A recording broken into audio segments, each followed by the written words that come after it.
예, 오늘은 민수기 33장 50절에서 34장 29절까지 말씀을 읽었습니다. 하나님의 은혜가 아니고서는 설명할 수 없었던 출애굽의 모든 여정들, 그리고 광야 생활 40년 속에서 언제나 동행해 주셨던 하나님의 인도하심과 보호하심, 그 하나님의 은혜와 하나님의 선하심이 앞으로 약속의 땅에서도 동일하게 인도하실 것을 믿고 고백하는 본문의 말씀이 어제 말씀이었어요. 그리고 마찬가지로 저와 여러분의 인생의 모든 여정에도 하나님의 은혜가 함께 하실 것을 또 믿습니다. 하나님의 선한 손길로 저와 여러분을 인도해 주실 줄 믿습니다. 네, 오늘 본문에서 현재 이스라엘이 머물러 있는 지리적인 위치가 어디인지 우리가 말씀을 통해서 잘 알 수 있고, 또 오늘 본문의 첫 시작도 그렇게 이야기하고 있죠. 여리고 맞은편 요단강가 모압 평지에서 지금 여리고를 눈앞에 두고 있어요. 요단강을 건너면은 바로 하나님이 약속하신 땅 가나안 땅이 바로 앞에 보인다는 거죠. 이것은 무엇을 말합니까? 하나님이 이스라엘에게 약속하신 가나안 땅을 하나님께서 이제 바로 들어가게 해주신 약속을 성취하는 그 순간인 거죠. 근데 가만히 보면 이 가나안 땅을 이전에 정탐했을 때 그들은 너무나 기골도 장대하고 우리는 정말 너무나 작아서 그들에게 밥이 될 수밖에 없다, 두려워하는 모습을 볼 수 있는데, 오늘 말씀 전체적으로 보면요, 이미 하나님께서 약속해 주셔서 막 경계도 다 이야기해 주시고, 그리고 땅도 다 분배 이렇게 해줄 거라고 또 이야기해 주시고, 보니까 그 땅 기업 분할할 책임자들도 다 이야기해 주시는 걸 보면은 아직 전쟁은 시작도 안 했는데 이미 하나님이 승리했고 이미 니네 거야 라고 하는 말씀이 제 눈앞에 보여지더라고요. 완전히 이전과는 정반대의 모습인 거예요. 여호수아와 갈렙과 그리고 그 2세대들의 믿음은 하나님이 그만큼 40년 동안 훈련과 단련을 시켜서 이 정도까지 올 수 있었구나. 그리고 오늘 말씀에서 보면은 하나님께서 이제 너희들 것인데 거기에 갔을 때에 그 땅에 있는 모든 것들 하나도 남겨놓지 말고 다 몰아내고 그 땅에서 그들이 섬겼던 모든 우상들도 다 깨부셔버려라 이야기하고 있죠. 다시 한번 말씀을 보겠습니다. 민수기 33장 52절에서 53절 말씀을 우리 다 함께 읽겠습니다. 시작. 원주민들을 너희 앞에서 다 몰아내고 그 새긴 석상과 부어 만든 우상을 다 깨뜨리며 산당을 다 헐고 그 땅을 점령하여 거기 거주하라. 내가 그 땅을 너희 소유로 너희에게 주었음이라. 아멘. 분명한 것은 그들이 그 땅을 취하고 거주하고 점령하게 될 거라는 거예요. 근데 분명한 건 그것이 사실이지만 그 땅에 너희들이 거주할 때 반드시 해야 될 것이 있는데, 그들을 모두 그 땅에 사는 원주민들을 다 몰아내라는 것입니다.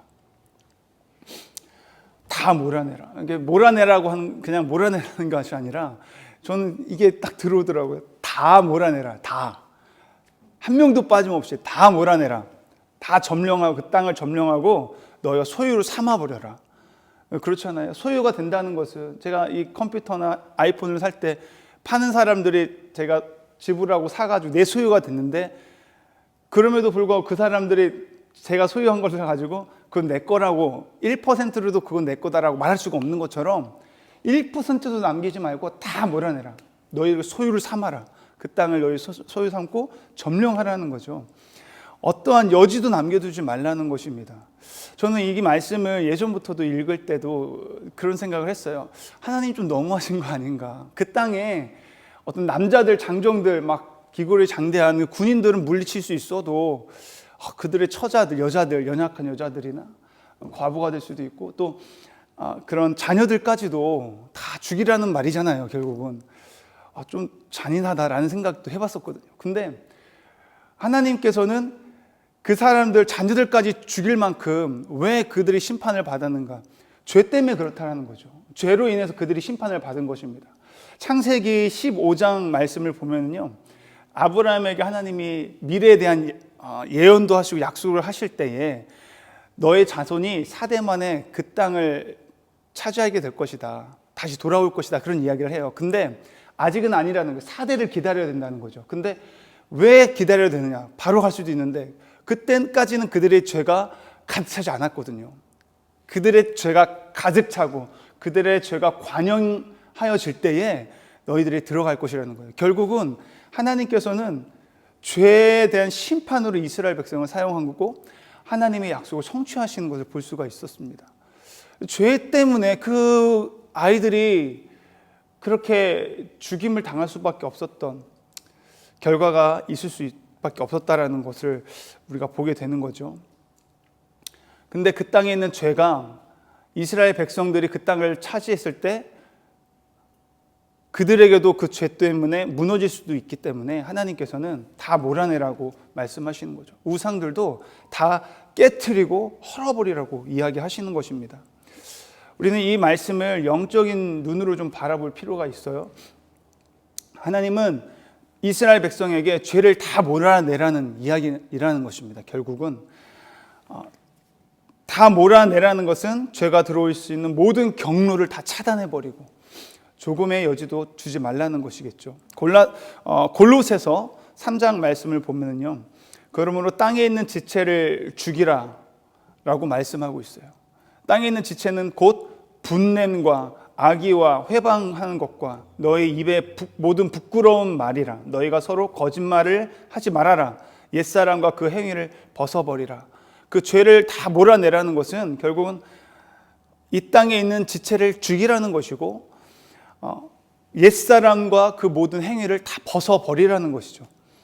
또 예배소서 4장 22절에서 24절 말씀도 비슷한 말씀이 있는데요. 너희는 유혹의 욕심을 따라 썩어져가는 구습을 좇는 옛사람을 벗어버리라는 거예요. 우리가 예수님을 믿기 전에, 구원받기 이전에 우리의 세상을 따라갔던 모습들, 세상이 기준되어서 살았던 그 모든 것들을 다 벗어버리라는 것입니다. 옛사람의 그 모든 모습을 완전히 다 몰아내고 완전히 벗어버리라는 이야기겠죠. 한 가지 더, 믿음의 전당이라고 불리는 히브리서 11장 잘 아시잖아요. 그 11장에서 얼마나 믿음의 사람들이 많이 나옵니까? 그들의 삶이 어떠한 삶을 살았는지에 대해서 자세하게 이야기하고 그 다음 장 12장에 넘어가면요, 그러므로 우리에게 구름같이 둘러싼 허다한 증인들, 그 믿음의 사람들, 그 사람들이 있으니 모든 무거운 짐과 얽매이기 쉬운 죄를 벗어버리라고 하는 거예요. 얽매이기 쉬운 죄를 벗어버리는 것은 내가 하나님께 가까이 나아가고 싶은데 나아가지 못하게 하는 얽매이게 하는 죄가 있다라는 것입니다. 우리가 계속 끊어버려야 할 그 습관적인 죄의 모습들 있잖아요. 그거 끊어버려야 되는데 못하고 있다면 그것들을 다 끊어버려야 된다는 것, 이야기죠. 하나도 남김없이 말이죠. 인내로서 우리 앞에 당한 경주를 끝까지 경주하며 믿음의 주여 또 온전케 하시는 이 예수를 바라보라. 이제는 예수 그리스도를 바라봐야 된다는 것입니다. 우리가 죄를 보면 그렇잖아요. 보면은 죄는 계속해서 보고 싶고 그것을 계속 하게 된다는 것을 우리가 너무나 잘 알 거예요. 그렇기 때문에 보지도 말라. 죄라는 것은 쳐다보지도 말고 듣지도 말고 오직 하나님의 말씀을 바라보고 하나님의 말씀만 듣고 나아갈 때 우리는 옛사람을 벗어버릴 수 있게 될 줄 믿습니다. 그래서 결국은 하나님의 약속하신 그 땅, 가나안을 정복할 수 있고 하나님의 나라가 온전히 우리의 삶 가운데 이루어지고 하나님의 나라를 온전히 누리며 살아가게 될 줄 믿습니다. 그렇게 다 몰아내는 것, 옛사람을 다 버리고 이 땅의 지체를 죽이고, 한 가지 더 이야기하죠. 우상을 깨트리라고요. 같이 비슷하게 연결될 수도 있는데 우상은 무엇입니까? 그냥 새겨진 어떤 모습, 그런 돌상이나 어떤 그런 금으로 만든 그런 그냥 보이는 것들만이 아니라 외적인 모습이 아니라 내적인 것, 영적인 것도 이것도 한번 봐야 되는데 무엇입니까? 하나님을 사랑하지 못하게 하는 모든 것이 다 우상 숭배가 될 수 있다라는 것입니다. 우리 십계명 잘 알잖아요. 하나님 외에는 나 외에는 다른 신을 섬기지 말라. 그리고 두 번째 계명도 너희를 위해서 어떠한 것 모양을 만들어서 하지 말라고 하잖아요. 하나님은 하나님만을 사랑하기를 원하세요. 우리가 지난 주일에도 쉐마 들으라 해가지고 하나님이 우리에게 요구하시는 것이 한 가지 있다면 그건 하나님을 사랑하는 것.